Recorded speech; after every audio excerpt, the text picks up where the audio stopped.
নমস্কার বন্ধুরা, আমি রণদীপ হিস্ট্রি দর্পণ এডুকেশনাল চ্যানেলে তোমাদের সকলকে আবারও স্বাগত।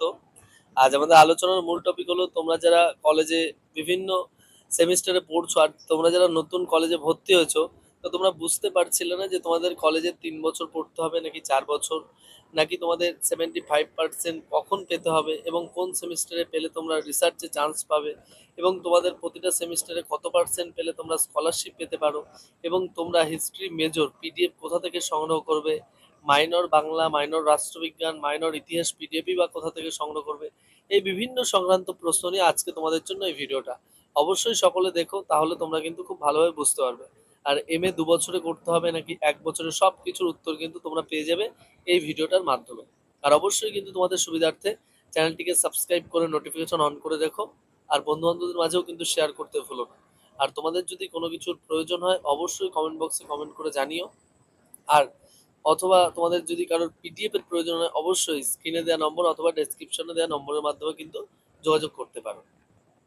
আমরা স্ক্রিনে দেখিয়ে দিচ্ছি, তোমরা অবশ্যই দেখে নাও যে কিভাবে তোমাদের পড়তে হবে এবং তোমাদের সাথে আমরা আলোচনা করে দিলাম। তোমাদের নেপ 2020 যে স্ট্রাকচারটা দিয়েছে, এখানে খুব সুন্দর একটা স্ট্রাকচার আছে। দেখো, প্রথমে আমি তোমাদেরকে স্ক্রিনে ছবিটা শেয়ার করছি এবং ছবিটা শেয়ার করার পাশাপাশি তোমাদের বলে দিচ্ছি। দেখো, একদম স্পষ্ট করে লেখা আছে তোমরা যারা 3 বছর পর্যন্ত পড়াশোনা করতে চাও তোমরা করতে পারো অবশ্যই। এবং 3 বছর পর তোমরা যদি মনে করো যে আমরা এক্সিট করতে চাই, অর্থাৎ আমরা কলেজে আর পড়বো না, তাহলে সেক্ষেত্রে কিন্তু তোমরা এক্সিট করতে পারো এবং সেক্ষেত্রে তোমরা কিন্তু 3 বছরের যে কলেজটা কমপ্লিট করবে সেক্ষেত্রে কিন্তু তোমরা ব্যাচেলার ডিগ্রি সার্টিফিকেটটাই হাতে পাবে। অর্থাৎ সেক্ষেত্রে কিন্তু তোমাদের কোনো অনার্স বলে কোনো বিষয় কিন্তু সেই সার্টিফিকেটে থাকবে না। অর্থাৎ সেটা কিন্তু পাস সার্টিফিকেট অথবা শুধুমাত্র অনলি গ্র্যাজুয়েশন সার্টিফিকেট হিসেবেই গণ্য হবে। এবং পরবর্তীতে তোমরা কিন্তু তাহলে যখন এমএ তে ভর্তি হবে তখন কিন্তু তোমাদের 2 বছরেরই এমএ করতে হবে, বা এমএসসি বা এমকম, এগুলো কিন্তু তোমাদের 2 বছরেরই করতে হবে, যেই বিশ্ববিদ্যালয় থেকেই তোমরা করো না কেন। নেক্সট তোমাদের যেটা বলে রাখছি সেটা হলো তোমাদের অনার্স যে প্রোগ্রামটা, অর্থাৎ তোমরা যারা চাইছো যে আমরা অনার্স পাবো কি করে, অর্থাৎ তুমি এত কষ্ট করে পড়াশোনা করছো মেজর একটা বিষয় নিয়ে, সার্টিফিকেটে যদি ব্যাচেলার ডিগ্রি বা পাস বা গ্র্যাজুয়েশন পাস লেখা থাকে, তো সেক্ষেত্রে তোমাদের একটা অসুবিধা হতেই পারে। তো সেক্ষেত্রে কিন্তু তোমরা যদি অনার্স ডিগ্রি সার্টিফিকেট হাতে পেতে চাও সেক্ষেত্রে কিন্তু তোমাদের 4 বছর অর্থাৎ 8টা সেমিস্টার পড়া কিন্তু বাধ্যতামূলক। তবে এক্ষেত্রে আরেকটা তোমরা সুযোগ পাবে। কেমন সুযোগ পাবে? যে তোমরা কিন্তু যদি 4 বছর অনার্স প্রোগ্রামের যে কোর্সটা রয়েছে 8টা সেমিস্টার পর্যন্ত, সেটা যদি তোমরা করে থাকো তাহলে কিন্তু তোমাদের পরবর্তীতে এমএ যদি তোমরা করো সেক্ষেত্রে কিন্তু শুধুমাত্র 1 বছরের এমএ করতে হবে। এমনকি ডিরেক্ট তোমরা এই 4 বছর বাদেও কিন্তু পিএইচডি তে অ্যাডমিশন নিতে পারবে। বুঝতেই পারছো তাহলে।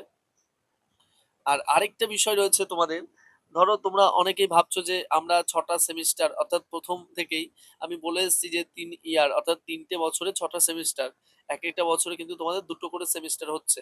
তো এই 6টা সেমিস্টারে সব মিলে টোটাল যদি তোমাদের 75% মার্কস বা 75% মার্কসের অ্যাবাভ নাম্বার থাকে, তাহলে কিন্তু তোমরা 8 সেমিস্টারে গিয়ে কিন্তু রিসার্চ বা রিসার্চ ডিজার্টেশন, অর্থাৎ রিসার্চ ডিজার্টেশনের কিন্তু একটা চান্স কিন্তু তোমরা পেয়েই যাচ্ছ।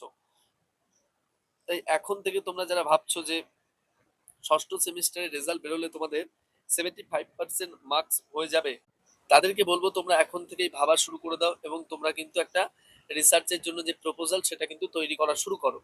দেখো, তোমাদের একটা কথা বলে রাখি, তোমাদের কিন্তু কল্যাণী বিশ্ববিদ্যালয়ের অধীনস্থ প্রায় 68 থেকে 69টা কলেজ রয়েছে। তো এক একটা কলেজের সর্বোচ্চ এক একটি বিষয় কিন্তু 2-3 জন এর বেশি কিন্তু 75% নাম্বার পাবে না। অর্থাৎ বুঝতেই পারছো, টোটাল পুরো একটা ইউনিভার্সিটির আন্ডারে কিন্তু সর্বোচ্চ এক একটা সাবজেক্টে 100 জনও হাতে কিন্তু প্রায় পাওয়া যাবে না।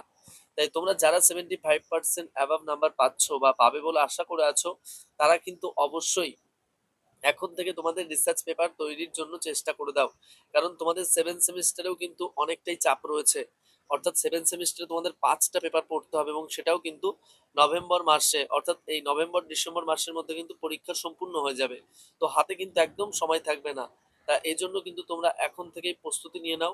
আর তোমরা যারা ভাবছো যে আমরা ইতিহাস মেজর কোথা থেকে সংগ্রহ করব, তো তাদেরকে বলবো যদি সময় না থাকে পড়ার, অর্থাৎ বই পড়ার যদি সময় না থেকে থাকে, তোমরা যদি খুব ব্যস্ত হয়ে থাকো, তাহলে অবশ্যই আমাদের হিস্ট্রি দর্পণ থেকে 100% কমন সহকারে ঠিক যেভাবে আমরা ষষ্ঠ সেমিস্টারে দিয়েছিলাম তোমাদেরকে, সেরকম কিন্তু 100% কমন সহ সাজেশন কিন্তু তোমরা নিতে পারো। আর এর পাশাপাশি শুধু হিস্ট্রি মেজর কিন্তু আমরা দিয়ে থাকি, এর বাইরে কিন্তু কোনো মেজর তুমি পাবে না। হয়তো অনেক জায়গা থেকে তোমরা বলছো, আমাকে জিজ্ঞাসা করছো, স্যার ওখান থেকে তো দেখছি এই চ্যানেল বা এই স্যার সবকিছুরই মেজর দিচ্ছে, আপনি কেন দিচ্ছেন না? দেখো, আমি তোমাদের প্রথম থেকেই বলেছি, একটা মানুষ একটা বিষয় একটু মোটামুটি সে দক্ষতা অর্জন করে থাকে, দিলে সবকিছুই দেওয়া যায়, কিন্তু আমি কখনোই চাই না যে শিক্ষার্থীদের ক্ষতি করতে, বা শিক্ষার্থীরা পরীক্ষার পর এসে আমাদেরকে খারাপ কথা বা কটূক্তি করুক। তাই যেগুলো আমরা 100% পারি সেগুলোই শুধু দিই। হিস্ট্রি দর্পণ একমাত্র চ্যানেল শুধুমাত্র কিন্তু হিস্ট্রি মেজর দিয়ে থাকে, এর বাইরে কিন্তু কোনো কিছু তুমি পাবে না। আর মাইনরের ক্ষেত্রে কিন্তু তুমি 3টি পেপারই পাবে, এর বাইরেও কিছু পাবে না। একদম 100% কমন সহকারে বড় প্রশ্ন এবং ছোট প্রশ্ন সহ বাংলা মাইনর, ইতিহাস মাইনর এবং রাষ্ট্রবিজ্ঞান মাইনর কিন্তু তোমরা পেয়ে যাবে। তো অনেকেই জিজ্ঞাসা করছিলে, স্যার আপনাদের পিডিএফ এর মূল্য কত?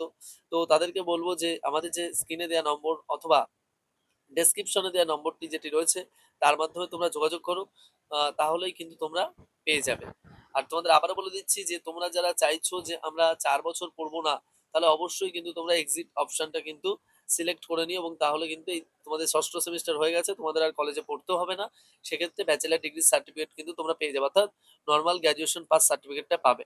তবে এই ক্ষেত্রে কিন্তু পরবর্তীতে বিএড পড়ার ক্ষেত্রে তোমাদের হয়তো একটু সমস্যা হলেও হতে পারে, কারণ তোমরা জানো যে পাস কোর্সে পড়ার পর বিএড কিন্তু সেভাবে করা যায় না।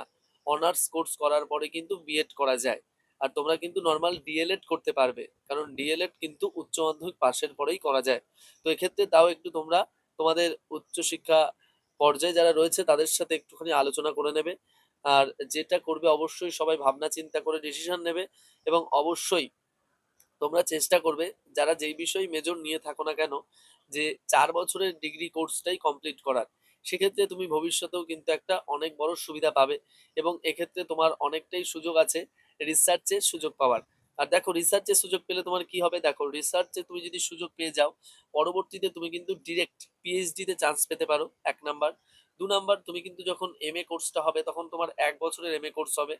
3 নাম্বার, তুমি কিন্তু ডিরেক্ট সেই এমএটা না পড়েও কিন্তু এই 4 বছরের কোর্সে যদি রিসার্চে চান্স পেয়ে থাকো, ডিরেক্ট নেট অথবা সেট তোমাদের স্বপ্নের যাদের পরীক্ষা রয়েছে, অর্থাৎ ন্যাশনাল এলিজিবিলিটি টেস্ট এবং স্টেট এলিজিবিলিটি টেস্ট, অর্থাৎ যারা চাইছো যে পরবর্তীতে প্রফেসর হতে চাও বা অধ্যাপক হতে চাও, তাহলে সেক্ষেত্রে কিন্তু ডিরেক্ট তোমরা এই 4 বছরের রিসার্চে চান্স পেলে কিন্তু এমএ না করেও ডিরেক্ট কিন্তু এই পরীক্ষায় তোমরা বসতে পারবে এবং ফর্ম ফিল আপ করতে পারবে।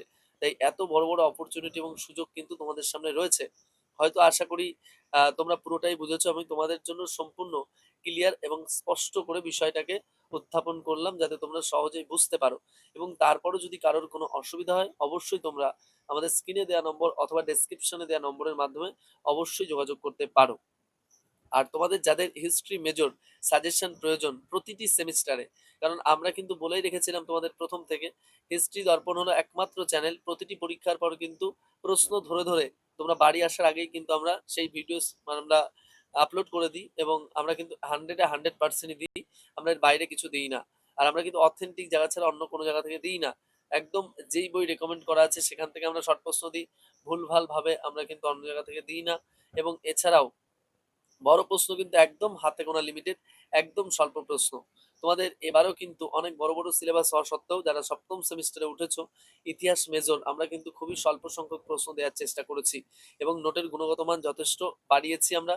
কারণ তোমরা অনেকেই আমাদের কাছে আবদার করেছিলে, স্যার প্রশ্নগুলোর উত্তরটা আরেকটু বড় হলে আমাদের খুব সুবিধা হতো। তাই 5 এবং 10 নম্বরের প্রশ্নের উত্তরগুলো আমরা যথেষ্ট বড় করেছি, যাতে তোমাদের পড়ার উপযোগী হয় এবং তোমরা পরীক্ষায় খুব ভালোভাবে আরো উপস্থাপনটা করে আসতে পারো। তো যাই হোক, তোমরা যারা নতুন আছো আমাদের এই চ্যানেলে, অবশ্যই চ্যানেলটিকে সাবস্ক্রাইব করে নোটিফিকেশন অন করে রেখো। আর তোমাদের যদি কোনো কোয়ারি থাকে অবশ্যই কমেন্ট বক্সে কমেন্টের মাধ্যমে জানাতে পারো। তোমাদের সাথে দেখা হচ্ছে পরবর্তী ভিডিওগুলোতে। সকলে ভালো থাকবে, সুস্থ থাকবে। আর কারোর যদি কোনো কোয়ারি থাকে অবশ্যই তোমরা হোয়াটসঅ্যাপের মাধ্যমেও কিন্তু আমাদেরকে মেসেজ করে জানাতে পারো। আর তোমাদের যাদের অবশ্যই এবারের যে 3টি সেমিস্টার মেজর হিস্ট্রি সাজেশন প্রয়োজন যদি হয়, অবশ্যই কিন্তু আমাদের সাথে যোগাযোগ করতে পারো। আমাদের কিন্তু সাজেশন পুরো তৈরি হয়ে রয়েছে। তোমরা ইতিমধ্যেই যারা আমাদের থেকে সাজেশন সংগ্রহ করেছো, তোমাদের সকলকে অসংখ্য ধন্যবাদ এবং অসংখ্য ভালোবাসা। তো দেখা হচ্ছে পরবর্তী ভিডিওতে। সকলে ভালো থাকবে।